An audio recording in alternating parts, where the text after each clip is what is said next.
bahwa itu ada di DPR. Tapi saya katakan bahwa ini yang ke depan kita di DPR sepakat bahwa otonomi daerah yang sekarang diatur di otonomi nomor 32 itu tidak fair kepada desa. Untuk itu saya melalui Komisi 2 nanti, pokoknya yang namanya kalau desa mau mandiri harus dibuat undang-undang pemerintah desa tersendiri bisa dari undang-undang 32. Itu baru.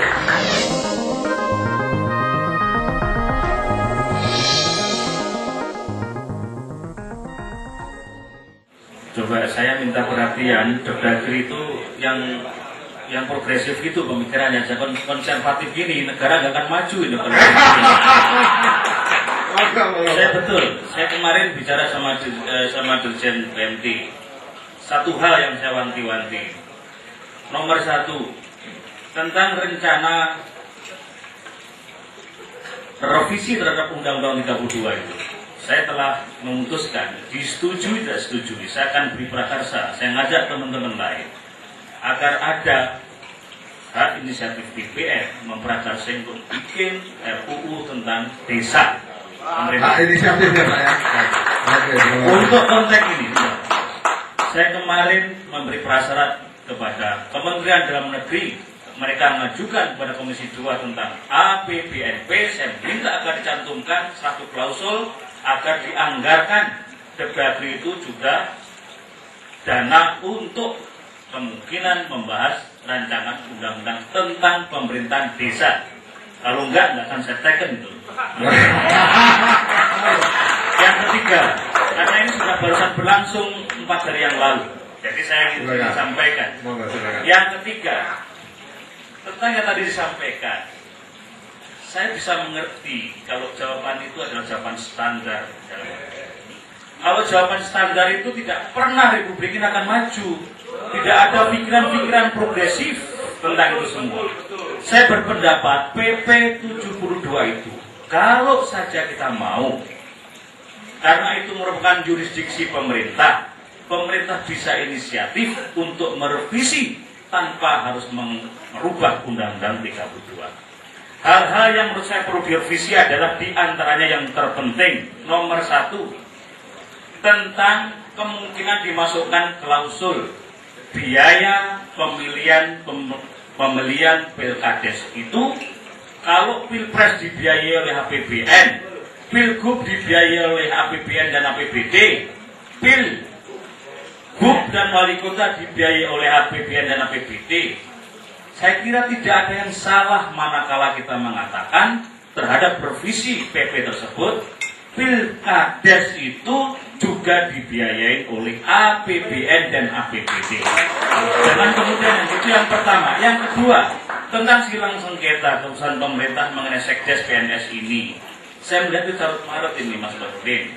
Kita harus hati-hati sekali. Saya setuju bahwa Sekdes itu jadi PNS. Saya setuju. Tetapi kalau hanya Sekdes saja, justru menimbulkan kegoncangan di pemerintahan. Kalau mau adil, jangan tanggung-tanggung. Negara, pemerintah mengangkat perangkat desa jadi PNS. Jangan yang Sekdes, atau tidak sama sekali. Sudah kita kemukakan sekian dananya, kemudian membuat kegoncangan. Angkat semua atau tidak semua. Nomor 3,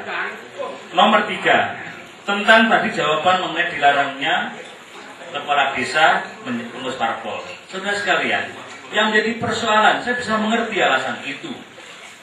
Sampai saya pembicaraan terakhir saya dengan Menteri Dalam Negeri pun, beliau mengatakan tidak bisa Pak Brio, karena desa itu lain. Tetapi yang jadi persoalan adalah, maukah kita mau sedikit juga membicarakan itu secara adil? Kalau presiden dan wakil presiden boleh menjadi ketua partai, mantan presiden boleh menjadi ketua umum PDI atau ketua umum partai, Dewan Suronya boleh jadi pemenusar, di pimpinan wilayah gubernur boleh menjadi ketua partai. Ini kalau Pak Bambang nanti terpilih ya, misalnya ya, ketua partai. Kemudian bupati boleh ketua partai. Ikhlaskah kita kemudian memvonis kepala desa tidak diperlakukan secara adil secara politik? Logika mana lagi yang bisa menjelaskan ini, saudara sekalian?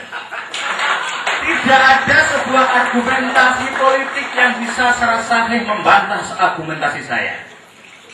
Kemudian mengenai tadi silang sengketa, karena Pak Syakian termasuk salah satu konseptor orang di belakang layar ini, yang jadi ideolognya PP 72, saya ini ikut bertanggung jawab juga. Kalau enggak saya tegur dirjen nanti. Itu bukan beliaunya, beliau menjalankan perintah saja. Jadi begini, setelah revisi mengenai setelah Undang-Undang 32 diberlakukan itu, yang menjadi problem adalah habislah masa jabatan presiden itu, apa itu? Ya presidennya desa lah ya. Kepala desa itu kemudian tidak berhak diangkat. Apakah tidak ada kearifan nasional kita terhadap klausul semacam ini? Adalah misalnya klausul bahwa kepala desa itu Undang-Undang 32 itu coba kita berlakukan